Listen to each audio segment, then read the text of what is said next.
দেখুন পিঁপড়া এত বড় জিনিস কীভাবে নিয়ে যাচ্ছে। আল্লাহ তাআলা তাদেরকে কী জ্ঞান দিয়েছে, কী বুদ্ধি দিয়েছে, আর এই রিজিক সন্ধানে তাদেরকে বের হতে হবে।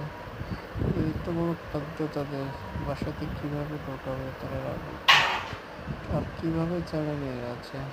সবগুলো পিঁপড়ে একত্রিত করলো মনে হয় তারা সেই